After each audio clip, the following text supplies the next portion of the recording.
च 199 छिछोरे हा केटन। फिर वह इधर उधर देखना लगा।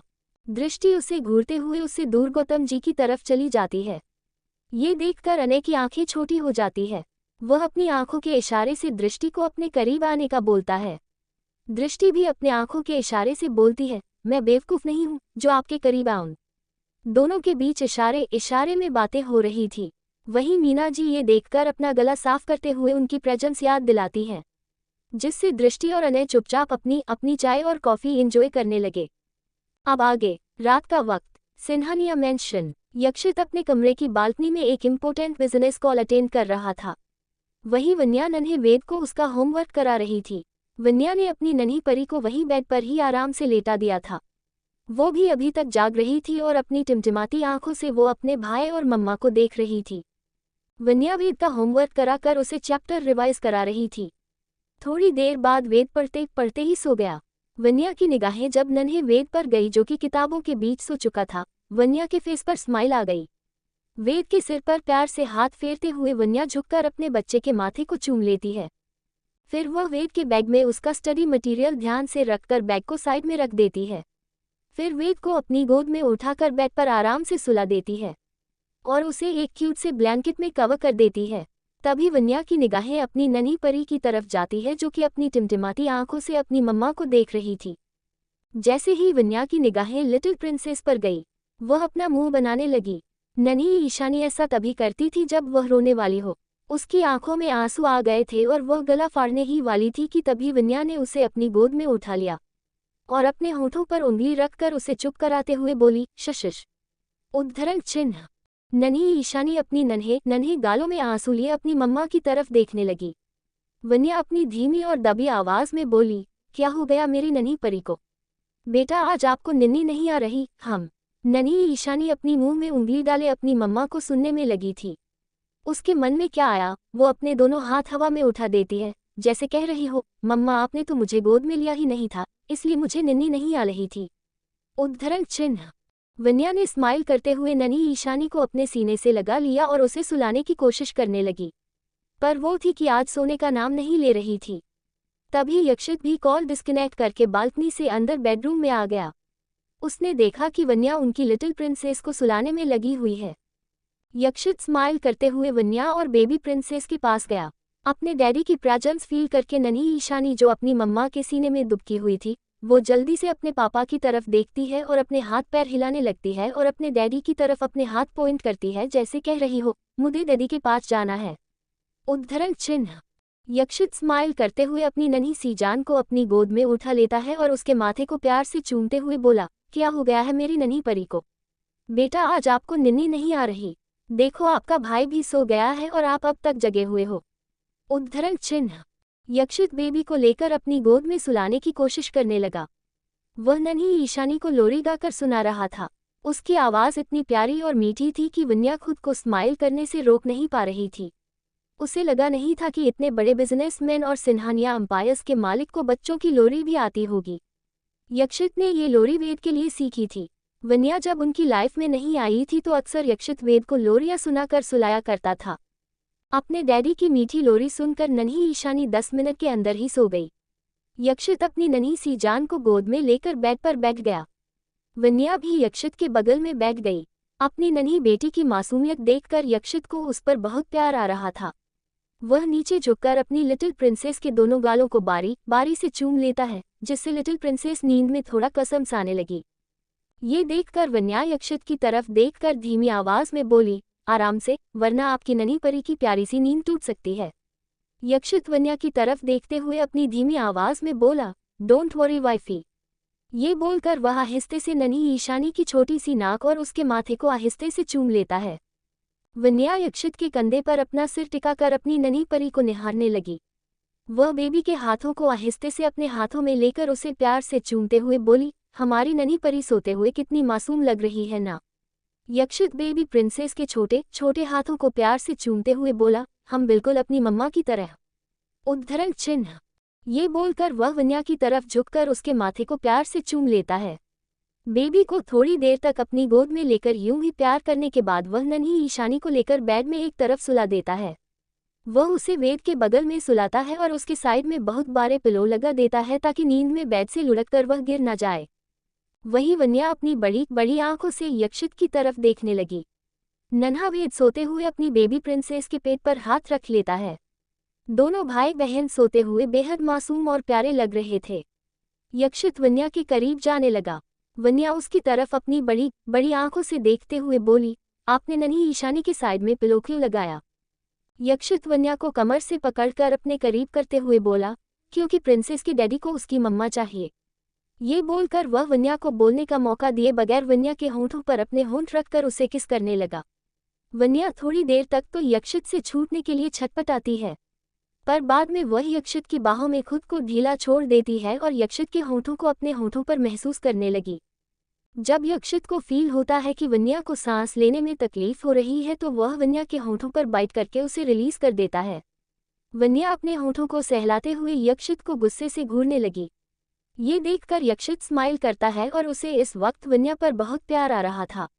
यक्षित वन्या की तरफ बढ़ने की कोशिश करता है तो वन्या उसके सीने पर हाथ रखकर उसे धक्का दे देती है और बेड पर आकर लेट जाती है। यक्षित एक नज़र वन्या की तरफ देखता है जो कि उससे मुंह फेर कर वेद की तरफ मुंह करके सो रही थी। यक्षित बेड पर आया और वन्या के बगल में लेट गया। वन्या ने यक्षित की तरफ मुड़कर देखा भी नहीं। थोड़ी देर तक तो यक्षित वन्या को यूं ही देखता है। भले ही वन्या का मुंह यक्षित की तरफ नहीं था, पर फिर भी उसे पता था कि यक्षित इस वक्त उसे ही देख रहा है। वन्या को इस तरह मुंह फुलाया देख यक्षित के फेस पर एक शरारती स्माइल आ गई। वह अपने हाथ वन्या की कमर में डालकर उसे अपने करीब खींच लेता है। इस वक्त वन्या की पीठ यक्षित के सीने से सटी हुई थी। वन्या उससे छूटने के लिए छटपटाने की कोशिश करती है, पर यक्षित की पकड़ वन्या पर काफी मजबूत थी, इसलिए वह चाहकर भी यक्षित से नहीं छूट पाई। यक्षित अपने चेहरे को वन्या की नेक में छिपा लेता है, जिससे वन्या उसकी गर्म सांसों को अपनी नेक पर महसूस कर पा रही थी। ये फील करते ही वन्या अनकंफर्टेबल होने लगी। उसे ये भी पता था कि यक्षित ये जानबूझकर उसे परेशान करने के लिए कर रहा है, इसलिए वह पीछे पलट जाती है और यक्षित को घूरने लगी। वन्या को अपनी तरफ देखता देख यक्षित के फेस पर स्माइल आ जाती है। वन्या उसे घूरते हुए धीरे से बोली, आप अपनी हरकतों से बाज नहीं आएंगे ना? यक्षित वन्या की कमर पर हाथ डालकर उसे खुद से चिपका लेता है और वन्या के होंठों पर उंगली चलाते हुए ना में सिर हिला देता है। वन्या कुछ कहने के लिए होती है तो यक्षित उसके होंठों को आहिस्ते से चूमते हुए बोला, वाइफी तुम्हें नहीं लगता तुम दिन ब दिन और अनरोमांटिक होती जा रही हो? उद्धरण चिन्ह। वन्या यक्षित को घूरते हुए बोली, मैं अनरोमांटिक हो रही हूँ या आपकी छिछोरी हरकतें दिन ब दिन बढ़ती जा रही है? यक्षित वन्या की कमर को सहलाते हुए बोला, अच्छा जी, आप बीवी से प्यार करना कब से छिछोरी हरकतें हो गई? उद्धरण चिन्ह। यक्षित को देखकर वन्या के फेस पर एक स्माइल आ गई। वो यक्षित के गालों को पींच करते हुए बोली, हमारी शादी को 2 साल होने वाले हैं, पर इसके बावजूद भी आपकी हरकतें वैसी की वैसी है, सुधर जाए आप। यक्षित वन्या की कमर को सहलाते हुए बोला, डोंट वरी वाइफी, शादी के 20 साल बाद भी मैं इतना ही रोमांटिक रहने वाला हूँ। उद्धरण चिन्ह। यक्षित की बातें सुनकर वन्या यक्षित के सीने पर मारते हुए बोली, मुझे कभी नहीं लगा था कि इतना खड़ूस और अकड़ू बिजनेसमैन एक दिन इतना बड़ा मिस्टर रोमांटिक बन जाएगा। यक्षित वन्या की तरफ देखते हुए बोला, अच्छा जी, मैं तुम्हें खड़ूस और अकड़ू लगता था, हम? उद्धरण चिन्ह। वन्या यक्षित के हैंडसम चेहरे की तरफ देखते हुए बोली, हाँ और नहीं तो क्या। सच कहूँ तो शुरुआत में मुझे आपके कोल्ड लुक से बहुत डर लगता था। यक्षित वन्या के नोज को आहिस्ते से पींच करते हुए बोला, और अब? उद्धरण चिन्ह।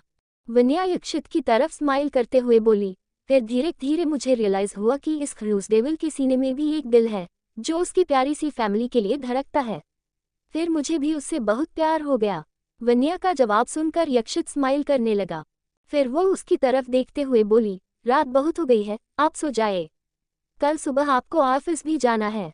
यक्षित वन्या की तरफ शरारत भरी निगाहों से देखते हुए बोला, मुझे नींद नहीं आ रही वाइफी, आज हमारे पास मौका भी है और दस्तूर भी, लेट्स डू समथिंग एक्साइटिंग। उद्धरण चिन्ह। ये बोलकर वह वन्या के होंठों के करीब जाने लगा, पर वन्या यक्षित के सीने पर अपने हाथ रखकर दोनों के बीच दूरी बनाते हुए यक्षित के चेहरे की तरफ देखकर बोली, कोई ज़रूरत नहीं है कुछ एक्साइटिंग करने की।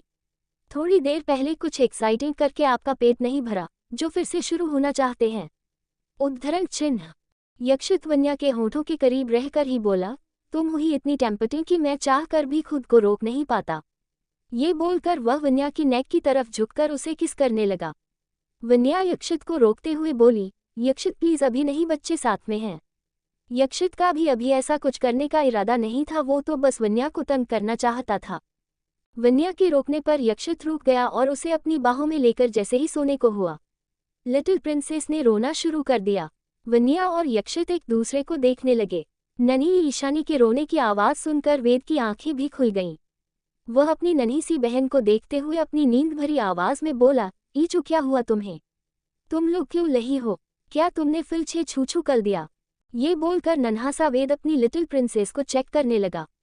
नन्ही ईशानी ने सच में पॉटी कर दी थी। नन्हा वेद अपने छोटे छोटे हाथों से अपने नाक दबाने लगा। नन्ही ईशानी अभी भी रो रही थी। वन्या ने उसे अपनी गोद में उठाया और वॉशरूम की तरफ ले जाकर उसे क्लीन करने के बाद उसे बेबी पिंक कलर के क्यूट से कपड़े पहनाकर वापस ले आई। यक्षित ने बेबी को अपनी गोद में लिया और वन्या वेद के बगल में लेट गई। यक्षित ने अपनी लिटिल प्रिंसेस को अपने ऊपर कर लिया और उसकी पीठ पर थपकी देकर उसे सुलाने लगा। वहीं वेद भी अपनी मम्मा की कमर पर अपने छोटे छोटे हाथ लपेटकर उनके सीने में अपना चेहरा छिपा लेता है। वन्या वेद की पीठ को सहलाने लगी। दोनों बच्चे अपने मम्मा डैडी का स्पर्श पाकर जल्दी ही सपने की आगोश में चले गए। यक्षित ने बेबी को अपनी गोद में लिया और वन्या वेद के बगल में लेट गई।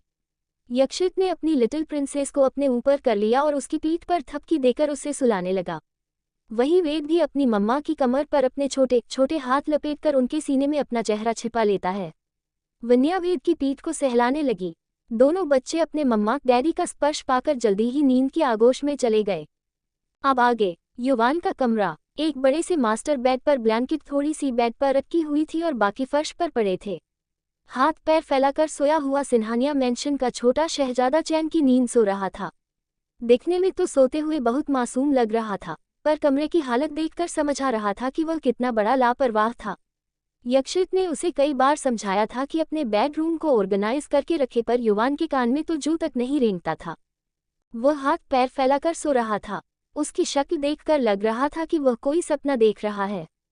युवान एक कमरे में खड़ा हुआ था। दिखने में ये बिल्कुल उसके क्लासरूम जैसा लग रहा था। तभी एक लंबी लड़की अपने तेज कदमों से उसकी तरफ आ रही थी। युवान चुपचाप खड़ा होकर उसे ही देख रहा था। वो लड़की युवान के पास आई तो पता चला कि ये नताशा है। वह नताशा की तरफ देखते हुए बोला, तुम हो? मुझे लगा कोई उद्धरण चिन्ह। युवान ने इतना ही कहा था कि नताशा उसकी तरफ घूरते हुए बोली, क्या लगा था तुम्हें? युवान खिसियाकर हंसते हुए अपने मन में बोला, अगर चुड़ैल बोलूंगा तो मेरे सिर में चढ़ जाएगी। पर लग तो ये चुड़ैल ही रही थी। कपड़े भी देखो कैसे सफेद कलर के पहन कर आई है। ऐसे कपड़े तो भूत पिशाच ही पहनते हैं ना। उद्धरण चिन्ह। युवान नताशा के लिए अपने मन में ये सब सोच ही रहा था कि नताशा उसे ऐसे घूरने लगी जैसे कि उसे युवान के मन की बात समझ आ रही हो। नताशा को अपनी तरफ यूं देखता देख युवान उसकी तरफ देखते हुए ब्लश वाली स्माइल पास करते हुए बोला, अब मुझे ऐसे क्या देख रही हो? माना कि मैं बहुत ज्यादा हैंडसम हूँ और स्मार्ट भी, पर तुम इस तरह सरेआम तो मुझे नहीं ताड़ सकती ना। एक काम करो, तुम मुझसे शादी कर लो, फिर मुझे जिंदगी भर ताड़ते रहना। उद्धरण चिन्ह। ये बोलकर युवान खिसियाकर हंसने लगा। वहीं नताशा युवान को बड़ी बड़ी आंखों से देख रही थी। उसे समझ नहीं आ रहा था कि सामने जो ये लड़का खड़ा है, आखिर वो किस मिट्टी का बना है।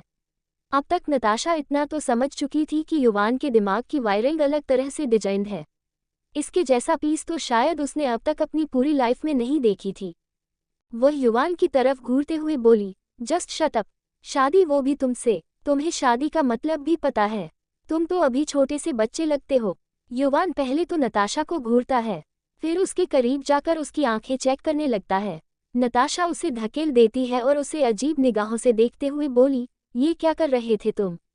उद्धरण चिन्ह। युवान नताशा की तरफ देखते हुए बोला, तुम्हारी आंखें चेक कर रहा था।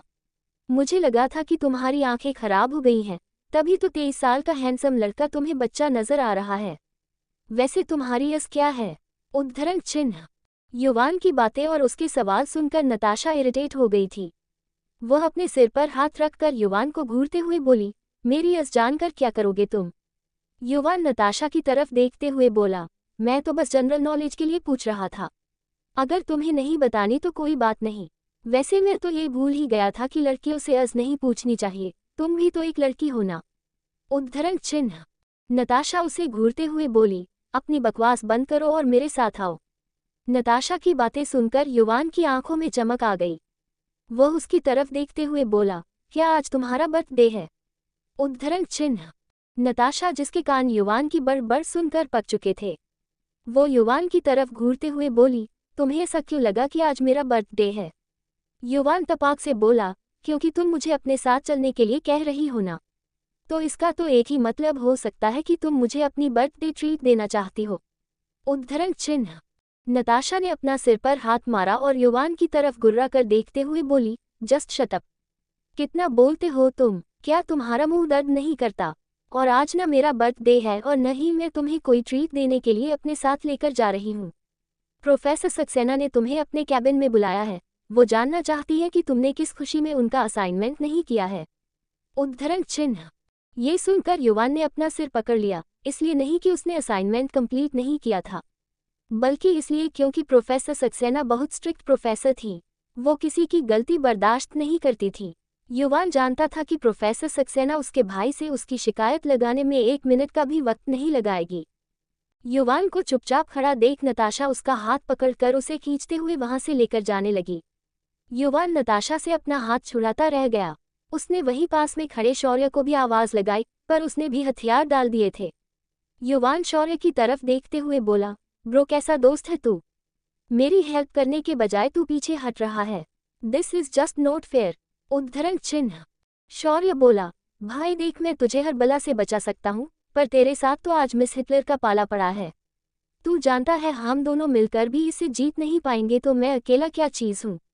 युवान शौर्य की तरफ घूरते हुए बोला, तुझे तो मैं बाद में देख लूंगा। उद्धरण चिन्ह।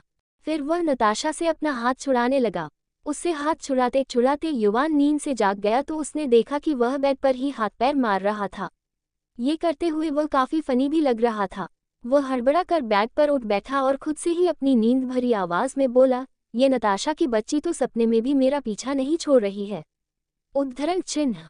फिर कुछ सोचते हुए उसके चेहरे पर एक स्माइल आ गई और वह खुद से ही बोला, मैं भी ना। मैं हूँ ही इतना हैंडसम कि कोई भी मुझे एक बार देख ले तो मेरे पीछे पड़ जाए। पर उसने मुझे जबरदस्ती प्रोफेसर सक्सेना के कैबिन ले जाने की कोशिश की। इसका बदला तो मैं कल उससे लेकर रहूंगा। उद्धरण चिन्ह। ये बोलकर वह अपने छोटे से दिमाग में कुछ खिचड़ी पकाने लगा और खुद से ही बोला, मैं ऐसा ही करूंगा, तभी उस नताशा की बच्ची की सारी अकल ठिकाने आ जाएगी। दिन भर भूख ही रहेगी ना, तो उसे भी पता चल जाएगा कि उसने युवान राय सिन्हानिया से पंगा लिया है। उद्धरण चिन्ह। ये बोलकर वह डेविल स्माइल करते हुए दोबारा बेड पर सो गया। अगली सुबह कॉलेज के लिए रेडी होने के बाद युवान यक्षित के कमरे की तरफ चला गया। विन्या ने दोनों बच्चों को पहले ही रेडी कर दिया था। दोनों बेड पर थे और एक दूसरे के साथ खेल रहे थे। वहीं विन्या यक्षित की टाई बांध रही थी। युवान बिना ब्रेक की गाड़ी की तरह कमरे में एंटर हुआ और अपने भाई की तरफ देखते हुए बोला, क्या भाई, आप भी इतने बड़े हो गए हो, फिर भी भाभी आपको रेडी करती हैं? ये बोलकर युवान दांत दिखाने लगा।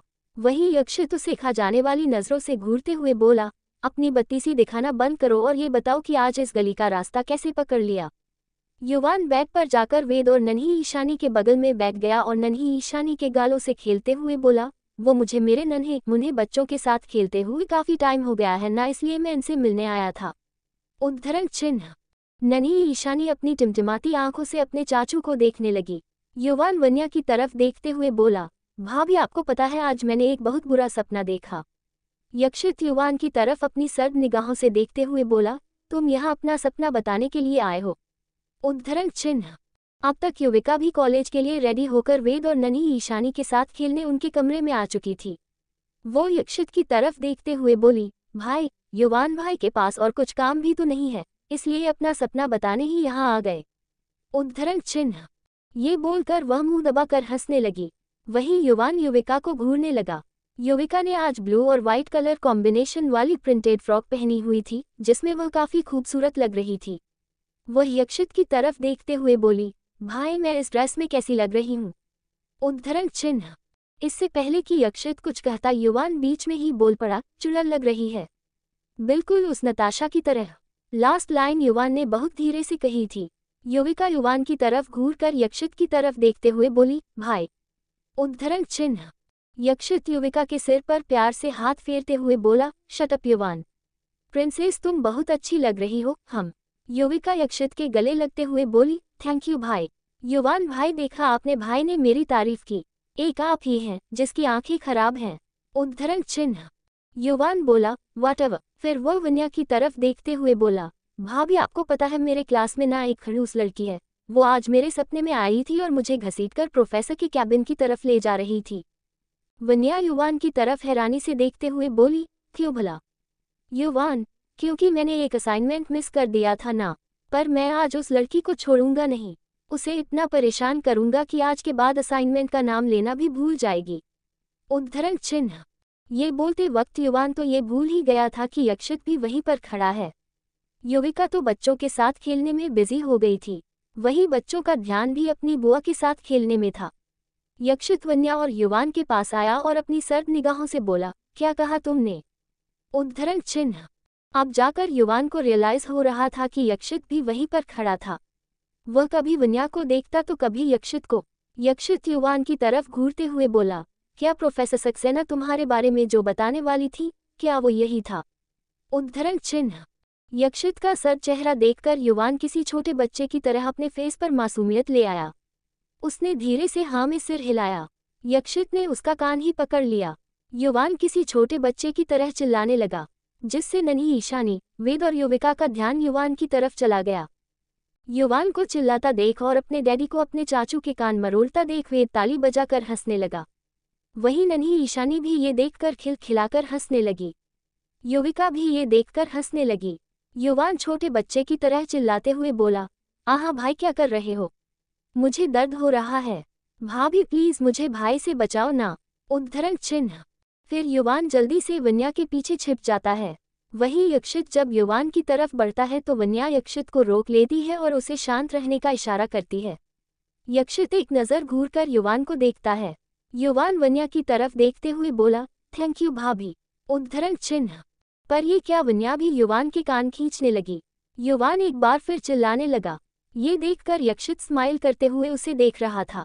वन्या ने धीरे से युवान के कान छोड़े और उसकी तरफ देखते हुए बोली, युवान ये तो गलत बात है ना, तुम्हें अपनी पढ़ाई पर ध्यान देना चाहिए। उद्धरण चिन्ह।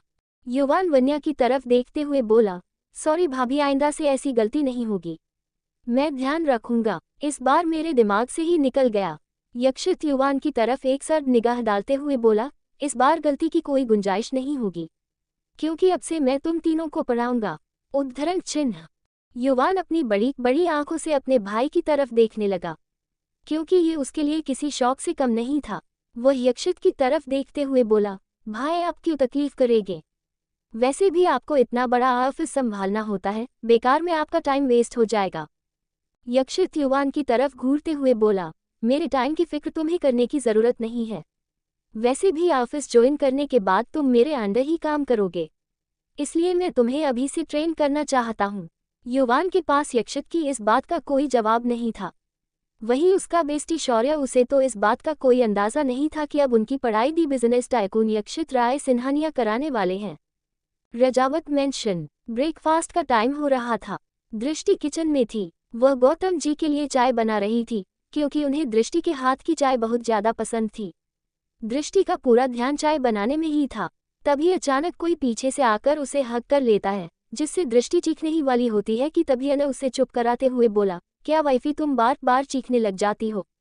ये मैं हूँ तुम्हारा पति। अनु की इस हरकत पर दृष्टि उसकी तरफ घूरते हुए बोली, मुझे क्या सपना आया था कि आप यूँ अचानक किचन में आकर यूँ छिछोरी हरकतें करने लगेंगे?